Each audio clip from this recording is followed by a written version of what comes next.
stream test to see if I can actually do some live streams either today or the next few days or something like that to help out all the casters in the caster area. I'm super basic, not experienced with this at all. I've done some co-casting. That's pretty much all I've done, so you'll have to bear with me here. My first test didn't go so well because I forgot to actually put the in-game capture and put my mics in, so you couldn't even hear me talking. So it just kind of ran for a bunch of time and didn't really get anything done. So here we are going to be trying number 2, the test, and see how well this goes as far as the stream quality and things like that. So I'm hoping it all goes very well. I'm going to do game 1 of a Sack of Bricks versus the Baddest Dudes. I tried to update this thing on the side with map 6 and bans, but the thing is I don't actually know which maps we're on, except for the first map right now, which is Tomb of the Spider Queen. I have no idea what the picks and bans were, and there's no draft screen actually for this either because it is a replay recast. So I know it's not the absolute best, but at least it's something. I'm doing my best here for you guys, and hopefully this time around on the stream, game 1 will go very well. I will be pausing after the first game just to stop the stream, test everything, make sure it's all going very well. If it does, then we'll do the second game as well. So bear with me here as we get into the game. So on the blue side, we have Sack of Bricks with Andrade on Johanna, Malaram on Tyrande, Sonya is Megumilk, Stixa on Raynor, and Shancy B9 on Jaina. On the red side, we have Cactus Ham on Sylvanas, this is the Baddest Dudes. Stukov is played by Tudimas. Ronder Taker will be on Anubarak. Hack Trick on Artanis. And Savior 123 on the Gul'dan. So let's get going.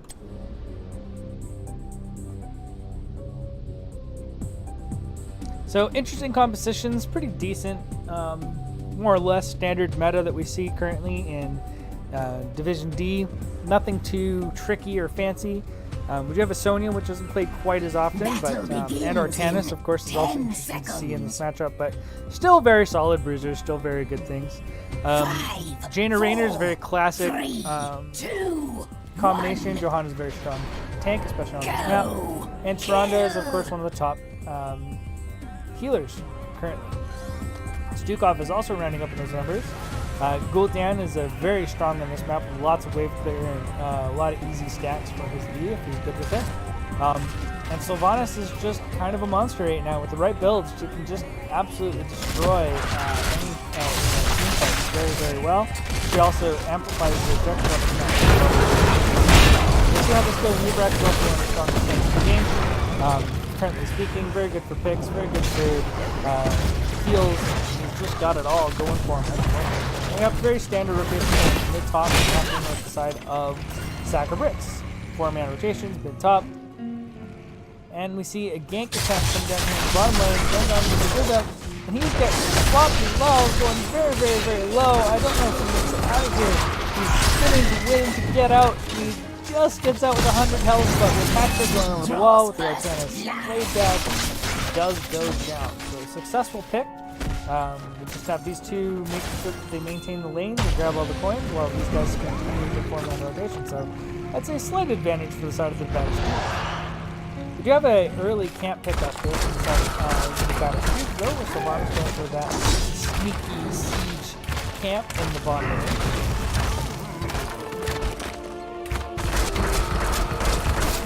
Sorry about that. As I said, I did full casting this already and didn't realize I didn't have mic or visuals, so we are learning as we go along. Tyrande's bot lane just catching all the soak on her own. You know, clearly the best defender you could get for the bottom lane here, but in the meantime, Sonya and Raynor are taking the mid camp, so as long as she's there picking up the soak, who really cares? They're going to get some damage in the towers, pushing straight going down. On the side of Sylvanas, she does take a spear and a W to the face, but she gets out. And that's about it for the rest of our aggression. I think this tower is going to go down. There's no point get onto these giants here. We do have this finally making it to the walls, but the 4-man here is not pushing into it, so Anubarak's getting kind of a free play on this. They do decide to come back. land a blind stun on top of Nubrak, but he goes himself out of there, which is very quickly. Gul'dan comes down, drops a couple of abilities, walks back top. Doesn't want to miss that set. In the meantime, we have Sylvanas and Stukov. We're attempting to get this camp here of their own. So it's going to take a little bit of tower damage, but front wall's still pretty tanky. But Sacabrix has used this opportunity to make sure they're getting in their first turn. So very well, making that space, realizing they want camp, going, hey, we can get all of our gens in. So 28 in Sacabrix. 3-man stack off the there for get all of that stats. Get all the stats. This is what he is going as he's 16 right now, pretty respectable for about 3 minutes into the game. Almost halfway there already, which is very good. I really wish he'd stay here and keep pushing this out, but I totally understand getting up here and getting soaked into probably send Sylvanas, well, I guess that's the right call. They get a bit of damage here on the front wall with it. Not as much as we'd like to see, but it's still early camps. Don't do a whole lot. With Mercenary Queen, you hope to see to get a little bit more. And I guess that's kind of what I was saying. You should let those kind of go for a little bit. If you're going to get the front wall or even keep damage or fort damage in from that, might not have been a bad idea. But no more ganks coming down here from the side of Magoo Milk. I guess he's making sure he's not overextending so he doesn't get stun swapped like he did in the last rotation. You have Gul'dan sneaking in his 18 gems there in the bottom half of the map. Very well done. Making sure that he's getting value wherever he can. Does not get a stack there, unfortunately, so he's still sitting at 16. Bit of an unsafe rotation there, but it's not like Sylvanas really threatening on that rotation. It's more like West Shield, so all Gucci on each side, still even, still 0-1 in kills. We do get another turn in, 31 to the side now of Sacabrix, 18 on the side of the back. And they're poking, wave clearing. Sylvanas kind of been left here at the bottom here to clear this out. I really think they need to use Gul'dan as the wave clearing that change. I don't really like Sylvanas is waiting clear at the moment. It's not really the same spot it used to be. I feel like using on the wave clearing has become since the reason. Half damage done to Undertaker, so he has a hard time getting out. Winner is just kind of a real pain on the side of Nubrak. Dick was very arm on the front line. He just poked down, and then he got half health, with mana, and then he just can't really see the very long. So if he dies in or feel out, he's just going to end up dead. Female is also on the low mana side, especially with all of those Wade pustules just tossing out. So they're trying to slow everyone down, trying to stall everything out. It just doesn't happen this time around. Oh, we do get sorry, we do stall out long enough to get the turn into the side of red. I hope I'm correctly. So Baddest does actually get it in. We do have a bit of aggressive lead into the side of Cactus Ham. He can get on top of that Yolanda. Unfortunately, Dudez is now on an island. He does get poked down and just dies. So unfortunately there, just a little bit out of sync with the front line, with the NGS and Dudez kind of out in Africa.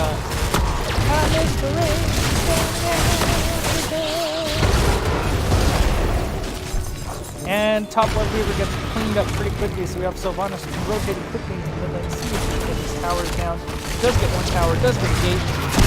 Rainer though comes in and pokes her out.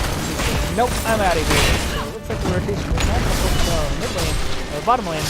Mizumo getting a little bit, almost got swapped there. That could have been very bad. Especially if you grab rotating down to the bottom. But we would get put a lot of pressure on the bot lane. I don't know, with Sylvanas, Trick should be up actually quite quickly, but nothing seems to happen at this moment. We're just going to rotate out, see if there's nice little silence there, make sure the rotation doesn't come too quickly on top of the map, and get some flanked and killed, as it would have been a 5-4 with Gul'dan being in the mid-top lane. So they do manage to get the support. pretty well done, I would say. Successful web weaver phase. Definitely the early ones don't tend to get a whole lot done. So we have a successful attempt on the side of the Baddest dudes. We get an immediate turn from Sacco Bricks here. And getting super low. About to die. Oh, unfortunately, if we got one more auto attack in there before going for that Q, probably would have killed him. Raider was also sitting there attacking the minion instead of actually going for the kill there. So I think Gul'dan survives by the grace of his peers, not getting that maximum value out of his abilities, Rainer. Otherwise, it would have been a good Gul'dan. You have a mid and bot focus here for the side of the Baddest dudes. So it looks like we're going to leave this top lane to push in. We have a 5-man rotation up here from the side of Sacco Bricks. It's quite likely that this help with the web user, very unlikely that they're going to stop now.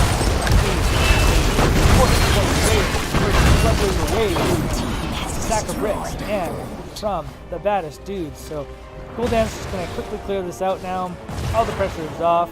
Looks like Sacco Bricks is looking to see what else we can get on the map. And they're going to get the front tower. Maybe even I think they were looking for Gul'dan or the Ubrak in that situation as well, but I don't think they were going to quite make it to him. Camps are back up again.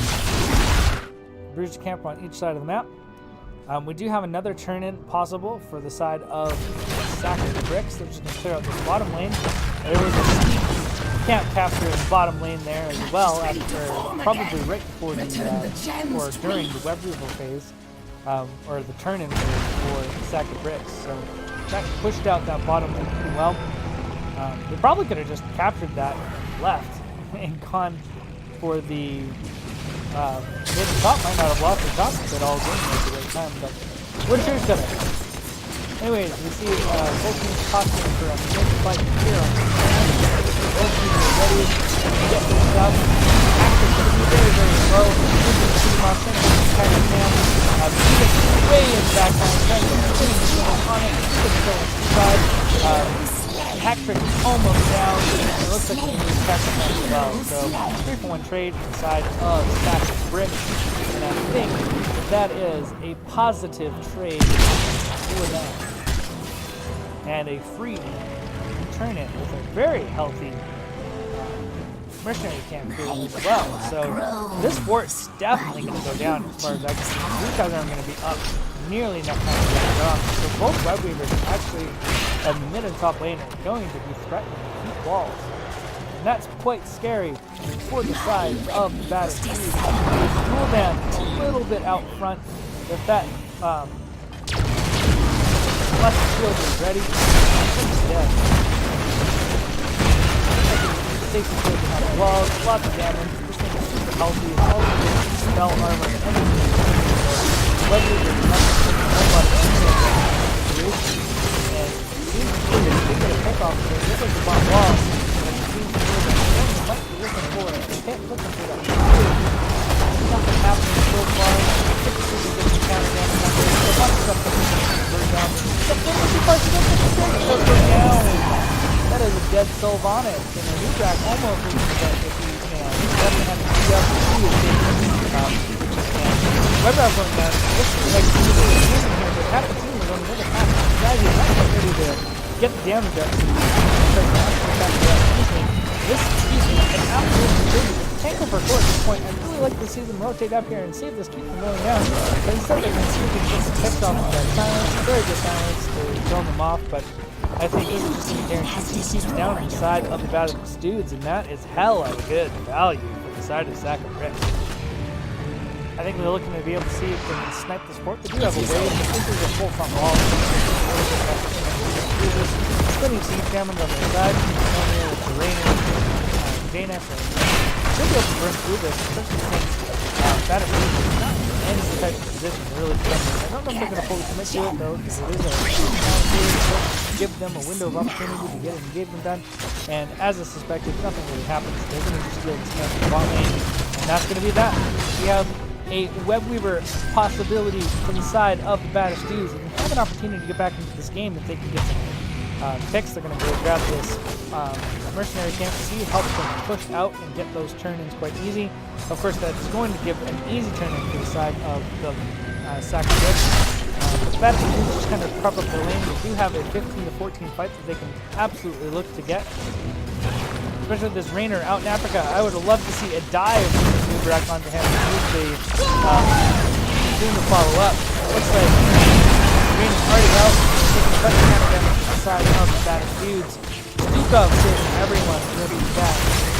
Twice, but that had to happen. I think they would have lost a couple members there. As the return damage from both Jaina and Rainer was just too much for them to handle in that instance. So, yeah, I think the dive there was definitely possible. I don't think you should have gone for the platoon onto the Rainer right off the bat. I think get the damage on us, you can pick them off, get the pick off, then you can do platoon on the re-engagement on the rest of the team as they come in to try to reinforce it there. Or, you know, get on them on this. The fact that he didn't do that meant that phase didn't go well for them. And 16 is now on the side of Sacred Brick, so this is very scary for him to get a turn in. I think his best thing to do right now, send Gul'dan back, clear the top lane, clear the mid lane out, stack a bit more point up, get to 16, and then see if he can turn in. But unfortunately, Sylvanas gets speared and slammed, takes about 2/3 of her health down. And they're forced to go do those things I was saying that they needed to do in the first place. We of course have Stukov and Sylvanas almost dying there to catapults and a minion wave. I really think Gul'dan is the right call here to clear out these lanes. I mean, he can clear them super fast, super safe. He won't take any return damage. Even if he does, he can kill himself off of it. Sacred Bricks take this opportunity to force fight, take fort.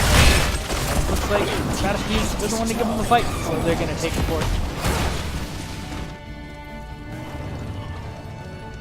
Here we are, sitting in the mid lane, seeing what we can get done. Just got to get that 16, and then they can look for that fight. All heroics up and ready and available. Still a little bit off. Looks like 2 gems away from returning from the side of Sacred Bricks. Pretty scary here. We really need to see that 16 advantage being leveraged to get in here and get an engagement before we get another 2-gem turn-in from the side, or another 10-gem turn-in from the side of Sacred Bricks. Looks like they're pushing out, fishing out. Top lane still seems pretty scary here. Still have 2 catapults starting to stack up in quite a massive wave. So they're on a bit of time here to get something done before Sacred Bricks can get yet another turn-in.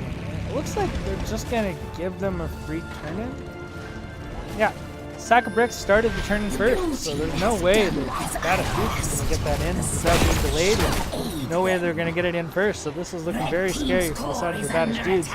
They really got to find a fight here to give them the space they need to clean out these waves. I don't like this rotation on the side of Sacred Bricks. I think right now what we need to do is clean up the mid lane and look to threaten this core. We have 2 keeps down, we have 2 web weavers, and all of your heroics up. No reason not to be aggressive here. Bottom lane will push its own way up to the fort, and by doing this rotation, you're just giving them a free clear of the top one, which means this mid one becomes even less of a threat onto the core. If they were focused on the core, they would have to use the time of this. But instead, they just go for the super safe play, go for the block instead. See if they can get this.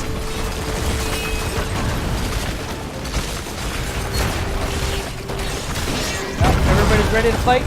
We have to dive from the Nubrak, doesn't really get anything out of it. We do get a swap on Tron, and that's going to definitely force the fight. And Tron goes down. Nice silence from Stukov to make sure that she couldn't survive. She couldn't survive out of that. See if they can pick up a few more kills here. All the mid and top lane web weavers are on there. Are catapults in lane. You have a timer for this. You look at super low, but it looks like there's Johanna that's focused down. So there we go. These obviously need to be cleared out as they're very, very low. Again, I'd really like to see Gul'dan being the one doing the score the side of the Baddest dudes. And they're going to go for an immediate web weaver turn in. And I just feel like that's a bit of a misplay. They really could have just cleared out these waves and gone for the boss and then gone for a turn in. But, you know, if you want, they do have enough gems, so it's very likely that they could just go for Web Weaver turn in, allow these to push up, get the waves cleared up, and then you can get your second turn in plus a boss. You have to win another fight. If you don't win another fight, it's not going to do it for you. So they're going to try to leverage this mercenary camper in the mid lane without Sylvanas, oddly enough. Push this up. Again, Gul'dan should be the one maintaining these lanes, not Sylvanas. It's so much faster, so much better at amplifying this. 50% damage for Merc camp instead. Bringing the Starfall to help clear out that camp and make this much less threatening. Still, this bottom Web Weaver is super healthy. That's definitely pushing up with the catapult. So, you know, that might make it a wall. Get swap going down on Arena and appear immediately afterwards. It looks like he might survive, but he's not going to. There he goes to dive, and there he goes down. We do have another kill on the side of the Baddest Dudes. Looks like they're trying to make a statement, make a way back into the game. We have a 5-man. Looks like there's another swap on the Johanna. Not exactly the best swap target. And there's a flying going down to the side of Osanis. We do have a Nubrak here, kind of a bit of an island. He takes almost all of his health damage. Almost dies, but he does survive. Stukov gets him back up to half health. Looks like the board is definitely going down. So with that pick up of Raynor, I'd really like to see a rotation from the Baddest Dudes into this boss pit. They have an absolute advantage. There are no major heroics that can cause them any hell. And they do have Wailing Arrow and Cocoon up very shortly, so I think that is the right call. I don't like this play. I think going for the spot without anything still remaining is just a silly play. Go for boss, go for turn in, do something else useful on the map. Getting a bot seat power at this stage of the game is just not going to be enough. Easy way to clear mid, easy way to clear top, easy turn in and boss play. I just think that this is too safe and just not playing to win. They're going to go for the bot camp instead. You really still need to be worried about these catapults in the mid lane and top lane, but they're going to start stacking up. And because the Baddest Dudes refuse to go for the boss, Sack of Bricks, now with Ginny or Raynor back up, are going to leverage their own advantage instead of go for the boss. Look how fast that works, especially with the Hunter Farm. Definitely go down really quick. And there we go. So now, this Web Weaver phase from the side of the Baddest Dudes is going to get practically nothing, because this can go on core, especially with 5-man push, but it looks like they're more concerned about their own wave. So Sacribrix is not going to go for the end. They're not going to go for the victory, which with no keep in the top lane, 5-man up, and a boss, I would figure that they might have a chance. I guess they figured Web Weaver's up, it's not enough to advantage. Oh well. That counters up top Web Weaver. If they get the mid wave cleared up, bottom Weaver is going to get nothing done, especially with 5-man and top lane with boss before. So boss does nothing, Web Weaver does nothing. Now it's just going to be a stacking game to see you can get the next Web Weaver, because there are very specific and limited options on this map to create win conditions. So aside from a good pick or fight post 20, now that everyone is all up, and it looks like that's exactly what the strategy inside of Sack of Bricks is. They're going to be looking for a fight here, see if they can pick somebody off in rotation. Let's see if the Baddest Dudes can give them something. So I think they're going to come through here and see if they can set up their own gank on the other side of the map. I think they're assuming everyone's going to be on this, but Gul'dan in a very terrible spot. Now getting rotated on by 5. Still down less than half health, gets blinded. Fear goes down to keep him alive. Frontline just get shredded by Jaina and Raynor. And there we go, 3 dead. I don't think that there's anything that the Baddest Dudes can do at this point. This is probably going to be the GG call. And there it is, Savior 1, 2, 3, pointing the GG out. We have a 5-man rotation into the mid lane to clear this wave, kill this core. It's pretty much over. Stixa saying that, oh no, I think you guys can get back into this, and I'm a little bit more skeptical than Stixa is in this particular situation, seeing as there are 3 heroes dead in front of Baddest Dudes. Very long death penalty that we are 20 minutes. And I don't think it's going to stop from happening. It is going to go down. GG for the side of Sack of Bricks.